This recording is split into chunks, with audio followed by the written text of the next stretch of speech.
pra gente como você chegou aqui em São Paulo, aqui em Guarulhos, né? E qual foi o motivo da saída da sua aldeia mãe? É através do som da gaita e da fumaça do cachimbo que a gente resgata o espírito daquela pessoa que está doente.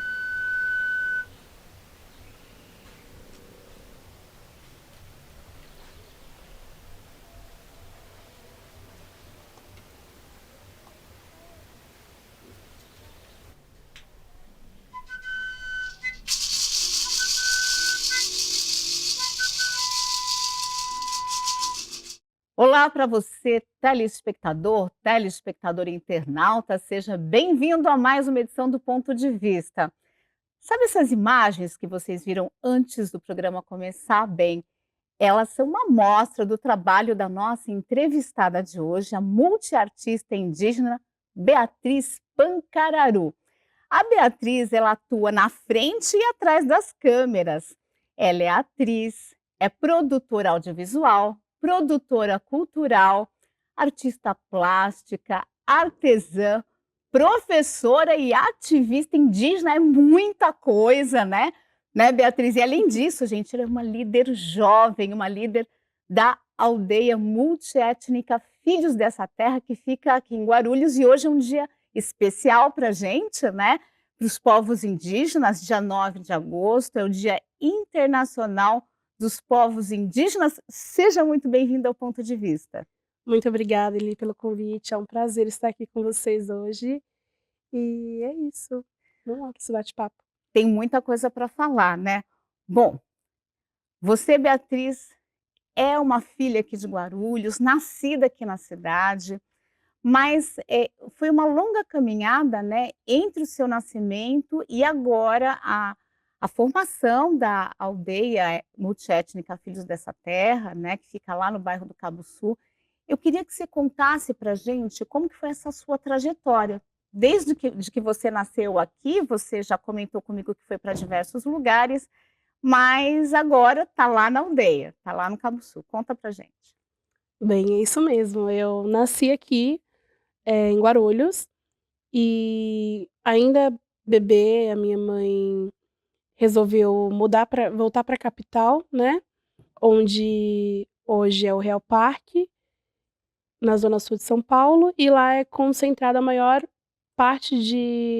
população de Pancararu fora do seu território, que é em Pernambuco, né, na aldeia Brejo dos Padres. Então lá no Real Parque, hoje ainda é uma referência, né, de população do povo Pancararu. E quando criança, minha mãe veio para São Paulo por conta da seca que teve no Nordeste. E aqui, grávida de mim, eu resolvi nascer aqui em Guarulhos e fomos para São Paulo, né? E lá, por conta da questão da violência que foi aumentando com o passar dos anos, ela não viu mais essa possibilidade de criar não só a mim, mas o meu irmão caçula, né? Os meus dois irmãos caçulas, aqui na cidade de São Paulo. E voltamos para o nosso território de origem, né? Em Pernambuco. E lá eu estudei no ensino fundamental, até o ensino fundamental, né, antiga oitava série, e vi que o ensino de lá, ao meu ver, né, ao meu ponto de vista, no meu ponto de vista, era um pouco defasado, né, porque eu já tinha essa referência da educação da capital, por exemplo, né. Então eu vi que não seria o suficiente para aquele meu momento ali na educação. Então eu resolvi voltar para São Paulo e, ao lembrar que a gente não tinha mais uma casa na capital, eu me recordei da casa da minha avó, que fica aqui em Guarulhos, e foi para cá que eu voltei para terminar o ensino médio e de lá partir para a faculdade. E aí, alguns meses depois, a minha mãe veio com os meus irmãos e a gente está aqui até hoje. E como que foi essa sair da casa da sua avó, né, ir para a aldeia, né, ter esse contato com a aldeia? Como é que foi eh, esse contato, né, com os outros povos, porque é uma aldeia multiétnica, né? Como é que foi essa caminhada até você trabalhar ali, enfim, atuar na aldeia? Nós conhecíamos o Auá, né, que nós chamamos ele carinhosamente de cacique da reserva, porque lá é uma reserva multiétnica, né? São vários povos diferentes. Então a gente não pode ter um cacique, porque o que vale para o meu povo não vai valer para o outro, né? Porque são culturas diferentes, são, eh, enfim, conhecimentos distintos, culturas distintas.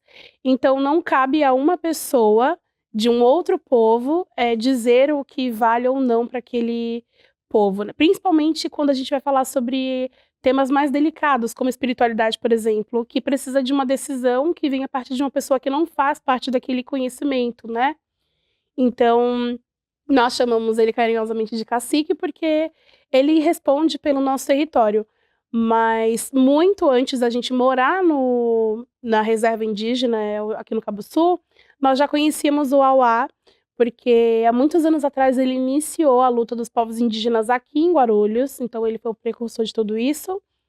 E depois que nós fomos para a capital e de lá para o território de origem voltamos, a gente ainda conhecia o Auá. Então, na casa da minha avó, quando a gente morava no bairro do Soberana, ele saía de porta em porta chamando o pessoal para ir para a luta. E por ter esse contato com ele, nós ficamos sabendo que iria haver uma retomada na reserva multiétnica, né, onde a gente vive hoje. Mas na época minha mãe estava com a minha irmã mais nova, que faleceu aos 3 anos de idade, internada no Hospital da Criança. Então, por conta de complicações no parto também, ela teve uma síndrome muito pouco falada, né, que é a síndrome de West, e ela veio a falecer. E na época a gente estava passando por essa situação de luto, né, a gente tinha acabado de perder ela, então nós não entramos no dia 27 de outubro como todos os parentes, mas 6 meses depois, ainda sofrendo luto, minha mãe decidiu entrar. E por conta de estar na faculdade, eu relutei um pouquinho e fui aos pouquinhos, né. Então até o final do ano de 2017 nós já estávamos ali no território e vivemos lá até hoje, vai fazer 7 anos a nossa reserva. E só explicar um pouquinho sobre a reserva, você falou que vivem várias etnias, vários grupos indígenas e povos. Quantos são hoje e quais são eles? Hoje são em torno de 8, 9 povos, vamos fazer as contas, né. Nós temos o Tupi, tem Tupi-Gavião, Pancararu, Pancararé, Caimbé, Chucuru, Guajajara, Timbira. Nós temos 9 povos. 9 povos Isso. vivendo juntos. Você falou que você fez faculdade, qual foi o curso que você decidiu fazer e por quê?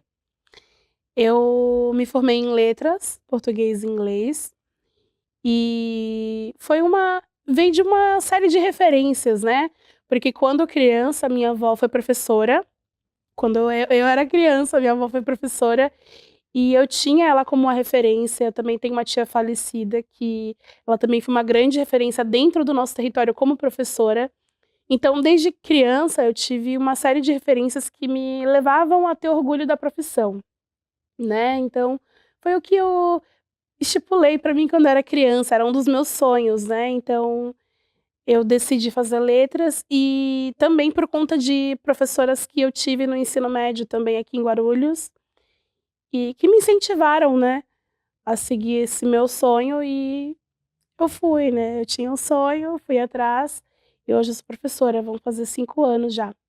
Na rede estadual, né? Isso, na rede estadual. Muito bem. Agora, assim, dentro da aldeia, né, você tem alguma função dentro da aldeia, assim, uma função geral, ou então entre o seu povo de representação, que é o Pancararu? Fala um pouco para mim do seu trabalho lá dentro. Bom, eu costumo atuar juntamente com as lideranças mais velhas, né, mas eu entro trazendo essa visão que o jovem tem de determinado assunto, né.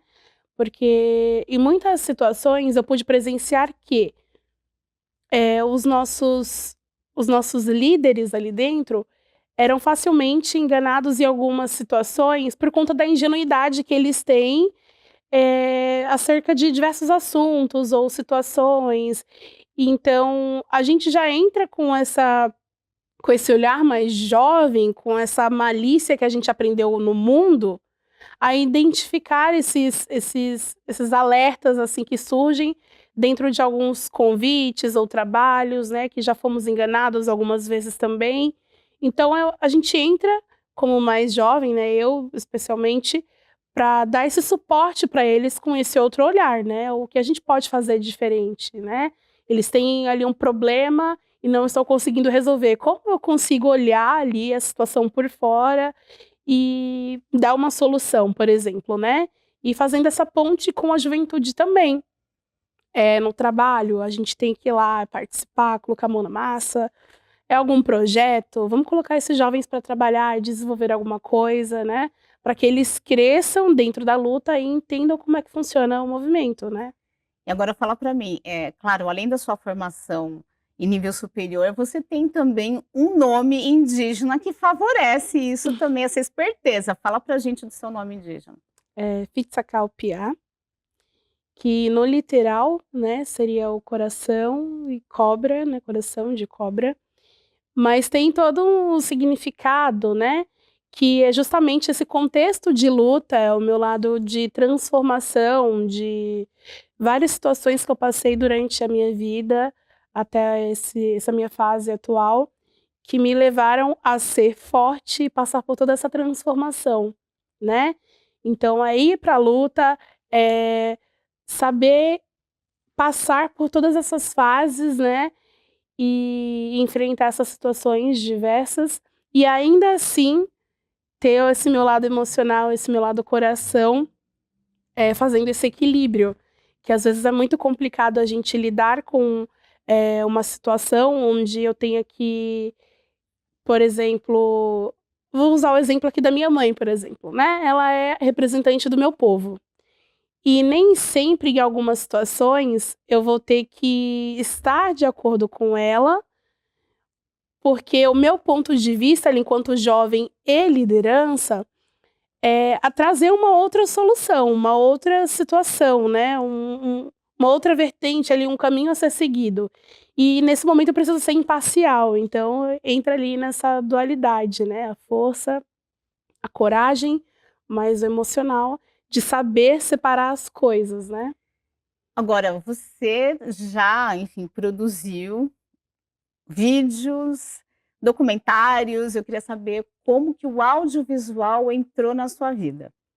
Ai, o audiovisual é a minha paixão do momento.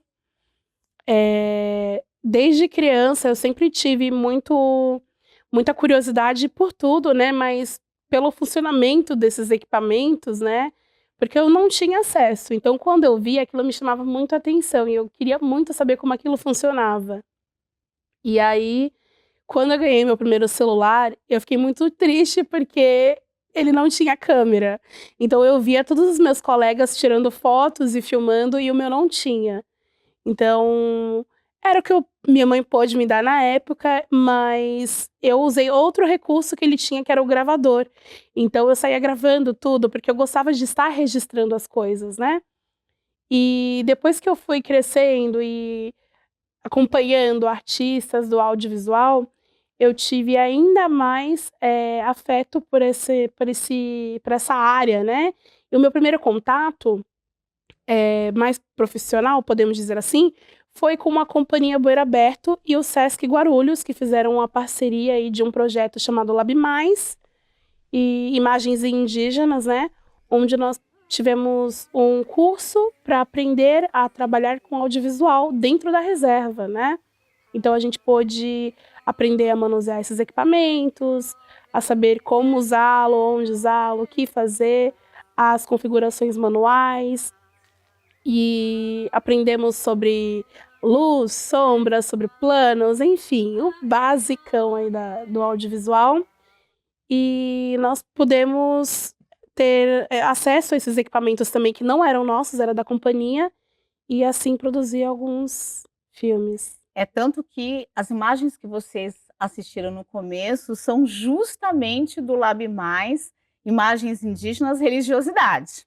Né, você Sim, aparece fazendo uma entrevista e depois, é claro, você atuou como diretora, né, como editora, foi uma série de papéis que sim, você teve nesse exatamente. projeto, né? Aham, porque nós não temos muitos jovens morando na reserva, né. Então lá, nós tivemos que dividir em grupos para que a gente conseguisse captar e aproveitar o tempo, porque a gente descobriu que no audiovisual o tempo é crucial, né? Então, se o tempo vira, a gente pode perder imagem, a gente pode perder um plano, uma cena que a gente gostaria de gravar. Então, nós tivemos que dividir em grupos para conseguir captar o máximo de imagens e entrevistas, né? Então, eu tenho muito disso, de sair direcionando, né? De orientando. Então, eu não podia ficar em um único grupo, porque aí eu ia ficar pensando nos outros grupos, né? Então, eu fiquei ali no centro, e eu ia em um grupo, ia participar dos outros. Então, todos os jovens que participaram, eles trabalharam com as câmeras, né, na fotografia, no áudio, e aí eu fiquei mais com o roteiro, direção, produção, e aí chegou na hora da edição, e aí sobrou para mim também, mas eles participaram em todos os momentos. Bom, a gente vai continuar falando dessa experiência audiovisual, mas no segundo bloco. Você que está acompanhando o programa com a gente, não saia daí, porque a gente volta já já.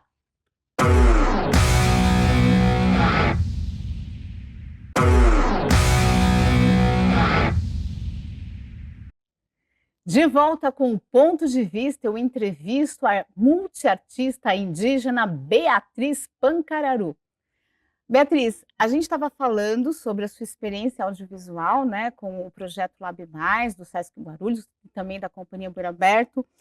E você, depois disso, você fez 2 documentários, né? Essa Terra é Nossa e Ianê-Upiá, Saúde e Território. Eu queria que você falasse um pouquinho dessas suas 2 produções. Essa Terra Nossa, nós fizemos com a Natália Tupi, né, através do Oficinas Culturais e participação da Poieses. Então, a Natália Tupi, ela fez um intercâmbio lá no nosso território, passou um tempão lá com a gente, para a gente poder gravar. Aprendemos novamente com ela, coisas que a gente não tinha tido um aprofundamento, né, com a Companhia Bueiro Aberto. Então, com a Natália Tupi, a gente reviu algumas coisas e aprendemos muitas outras, né, a ter principalmente o olhar e a sensibilidade na hora de fazer as filmagens, né. Então, aí também tiveram participação dos jovens e o Ianê-Upiá, Saúde e Território. Nós gravamos, no mesmo período em que gravamos Essa Terra Nossa com a Natália Tupi, nós gravamos o Saúde e Território com a nossa médica, né? Então já aproveitamos que ela estava ali fazendo atendimento na reserva e já captamos a imagem e entrevista com ela. Então, Essa Terra é Nossa vai falar sobre as interferências e os impactos que a construção do rodoanel, que divide o nosso território, causou e implicou ali na nossa vivência do dia a dia, ou quando a gente faz alguma festividade. E o Saúde e Território é justamente o ponto de vista médico, né, mais técnico aí, falando sobre essa ligação entre a saúde e o território para a população indígena. Então foi mais um aprendizado, né? Mais um aprendizado. E você ainda tem uma experiência na frente das câmeras, né? Você participou de um filme chamado Estranho, né? Uma produção franco-brasileira, né? Francesa e brasileira, que fala aí retrata ali a vida de funcionários do aeroporto de Guarulhos, né? Mostra também que o aeroporto teria sido, enfim, construído numa terra de origem indígena, né? De ocupação ancestral, né? E eu queria que você falasse um pouco para a gente como que eles contataram você, como que foi esse contato para você fazer esse filme e também contar qual foi a sua participação. Nossa, agora eu nem me recordo. Eu lembro que em algum momento eu tive contato com a Flora, né, que dirigiu juntamente com o Juruna, e eu não sei se foi ela que me encontrou na rede social, se foi alguma indicação, eu não me recordo, porque já faz algum tempo, né? Então já fazem alguns anos que a gente conversa e foi surreal. Eu não sei nem como explicar como tudo aconteceu. Eu sei que quando aconteceu, eu já estava lá com eles no rodoanel, que ainda estava desativado, né? As obras estavam paradas, gravando. Então foi incrível, porque a minha participação no filme é justamente trazer essa conexão da ancestralidade com a personagem principal, né? Então, tá falando sobre Guarulhos, o território ancestral, indígena também, e um determinado, não vou dar spoilers, né? Mas em uma determinada parte do filme, a personagem ela vai se reconectar com a ancestralidade, né? Indígena. E aí eu estou lá representando toda essa ancestralidade. Então, para mim foi uma honra. Imagina eu representar a ancestralidade indígena, eu mera mortal. Então, para mim foi uma honra. Eu fiquei, até hoje, fico emocionada, né? Porque o filme já foi premiado, né? Em Berlim, já passou aí em vários lugares. E o pessoal que assistiu e me conhece, né? Eles vêm com muitos comentários positivos. Então, foi incrível. Muito legal, né? Uma super experiência como atriz. Exatamente. Então é isso, você tem essa experiência na frente da câmera, atrás das câmeras, dirigindo, Nos palcos. roteirizando, nos palcos também? Porque quando criança eu fiz teatro, né? Mas aí eu fiz teatro musical. Então o meu lance era, né, cantar, dançar ali no palco e depois correr para trás das coxias. Mas assim no cinema foi a primeira vez. Foi incrível. E tem mais ainda, a gente tem mais projeto, tem um livro super lindo aqui, Vozes Ancestrais, que você é responsável pela organização e também pela capa, né, essa capa incrível. Conta pra gente o que é qual que é o objetivo desse livro, o que ele traz, né, tá falando aqui de Vozes Ancestrais, conta pra gente. Dentre várias consultas médicas que a doutora Carla fez no nosso território, nós sempre conversamos sobre tudo. E aí, uma das conversas que a gente teve foi sobre as histórias que tem ali dentro, né, que isso daria um bom livro. E aí, foi a mesma coisa que dizer: "Ah, vamos fazer um livro? Vamos". Então, assim, isso saiu da cabeça dela, mas dentro, claro, com participação ali das nossas conversas ali entre uma consulta e outra. Então, não seria possível se a nossa doutora também não tivesse participado entrado com toda essa ideia juntamente com a gente, porque a gente não fazia ideia de como chegar lá numa editora e falar: "Olha, a gente tem aqui uma história e gostaríamos de transformar isso em livro", né. Então, com ela a gente aprendeu isso também, né. Então, ao longo de tudo isso, a gente vai conhecendo pessoas, vai aprendendo um monte de coisas, né. Esse livro, ele vai trazer a realidade das pessoas indígenas que vivem no território, de várias etnias. Então, é um livro multiétnico, né, porque são vários povos contando suas histórias, né. Então, são pessoas que vão contar o porquê que saíram dos seus territórios de origem, que a maioria dos povos, né, inclusive lá da reserva, são do Nordeste, né. Então os Pancararés são da Bahia, os Pancararu de Pernambuco, Guajajara do Maranhão e assim sucessivamente, né. Apenas o Tupi que é daqui do Sudeste. Então a gente vai falar sobre isso, né, os enfrentamentos que nós tivemos, o que nos trouxeram até aqui e quais são as nossas, visões de mundo. Bom, a gente está vendo essa imagem, né, então, assim, é uma das suas habilidades de artista plástica, né, a imagem do livro. O que ela representa? Ela representa, eh, a a ancestralidade de uma forma, geral, porque eu tô trazendo aí os elementos da pintura do povo Pancararô, mas eu tô trazendo também o conhecimento, das medicinas que também aparece dentro do livro, sobre essa questão com o sagrado. Então eu pude representar algumas, partes aí do que vocês vão encontrar ao ler esse livro. Bom, e dentro do teu artesanato, a gente tem aqui um exemplo, né? Esse caderno aqui, essa ilustração de cobra, tudo a ver com o teu nome, né? Mas eu queria que você contasse pra gente que tipo de artesanato, né, você gosta de fazer, que tipo de arte manual você gosta de fazer? Olha, eu já tentei fazer pulseiras que são mais simples e consegui. Eu tentei arrisquei um brinco, né, porque a minha mãe é artesã também, então ela tenho mais facilidade para isso. O meu padrasto também, que fez essa tiara, por exemplo. E eu fui me arriscar nas artes manuais, assim, né, com miçangas e sementes, e não me sai muito bem não. Eu descobri que a minha praia ali são os desenhos, né, a pirografia. Então eu gosto bastante de queimar peças em MDF, maracás também, né, pau de chuva. Então tudo que pode ser queimado, eu gosto de fazer esse trabalho com a pirografia. E as tintas, né, os pincéis, eles entraram na minha vida, há muito tempo atrás, ainda criança, quando eu fiz parte de um projeto, enquanto eu morei na capital, e aprendi a pintar no azulejo, né.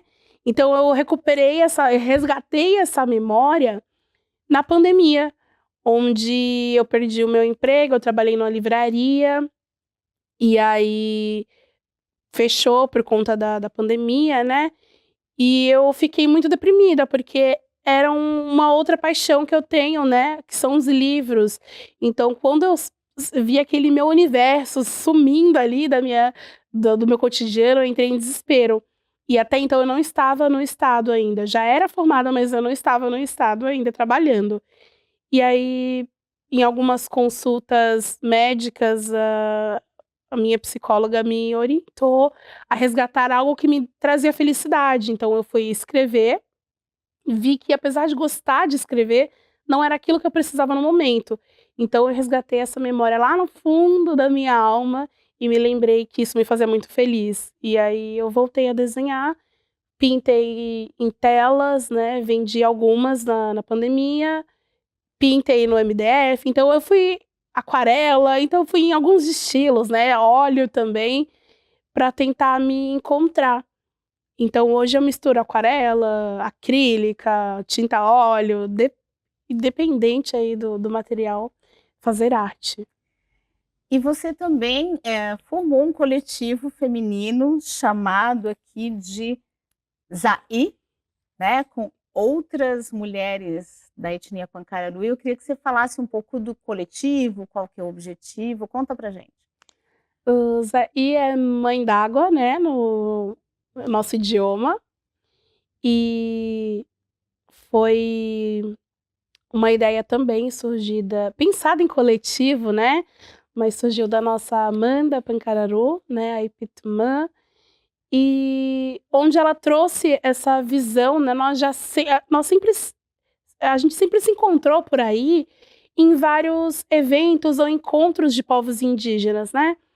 E dentre esses eventos, a gente observava que, apesar de as mulheres terem toda essa força, terem todo um lugar ali a ser ocupado dentro desses movimentos culturais, existia muitas coisas que a gente precisava trazer aí para levantar e enaltecer essa figura feminina dentro do movimento indígena, né. Porque em muitas tradições a gente vê o protagonismo masculino, né, e isso é comum, né, a gente cresceu no território e é assim, e determinadas festividades, nós respeitamos a nossa cultura, porque nós crescemos assim dentro da aldeia, mas nós reconhecemos também a força e a competência que a gente tem enquanto mulher e indígena. E nós temos uma grande figura dentro do povo Pancararu, que é a Quitéria Binga, que foi uma mulher que revolucionou essa questão do protagonismo feminino dentro do nosso território. Então, nós hoje, a gente vem com essa visão também de protagonistas, de fazer acontecer várias coisas e enaltecer mesmo a figura das mulheres, né? Então, junto com a Amanda, que mora no ABC, nós temos a Kilvane, que está lá no Sapopemba, e a Marcela também, em Mojimirim. Então, nós pegamos mulheres indígenas do mesmo povo que estão espalhadas aqui no estado para que a gente trabalhe com a cultura e, enfim, elevar as nossas vozes. Todas de lugares que vivem em lugares com nome indígena, começando por Guarulhos. Sim, exatamente. E agora eu queria que você falasse pra gente, né, se a aldeia, né, a multiétnica, se vocês estão preparando alguma festividade, né, para celebrar esse mês de agosto, né, 9 de agosto, como eu falei, é Dia Internacional dos Povos Indígenas. O que vocês estão preparando aí para celebrar esse momento, essa data? Ai, estamos com certeza, né, inclusive agora no dia 30, 31 de agosto e dia 1º de setembro, nós estaremos fazendo o 17º Encontro dos Povos Indígenas, né, que acontece todos os anos. Nós já estamos na 17ª edição, então nos dias 30 e 31 vai ser na reserva, dia 30 a partir das 16 horas, a aldeia estará aberta para as pessoas visitarem, então vão lá, conheçam, é gratuito a entrada, nós vamos ter danças, cantos, vai ter a reza com os povos indígenas lá na nossa Oca Sagrada, e no dia 31 também aberto ao público o dia inteiro, né? Nós estaremos recebendo indígenas de outros lugares, então vai ter artesanato, comida típica e rodas de conversa, né, bate-papos, a exibição dos nossos filmes, nós iremos exibir, então se você ainda não assistiu, nós vamos exibir lá também no sábado, e domingo o encerramento é no Bosque Maia, então também é gratuito, aberto ao público, vai ter muita gente legal, muita coisa legal para saber também. Gente, que delícia, que maravilha, mais uma oportunidade de você conhecer um pouco da cultura indígena que você tão bem documenta. Obrigada pela sua participação no Ponto de Vista, Beatriz. Eu que agradeço o convite e deixo aqui para você e para todo mundo ir lá conhecer a gente no nosso 17º encontro. É isso aí, eu agradeço você também, telespectador, telespectador internauta, por ter ficado aqui com a gente e te convido para acompanhar as nossas próximas edições. Até lá!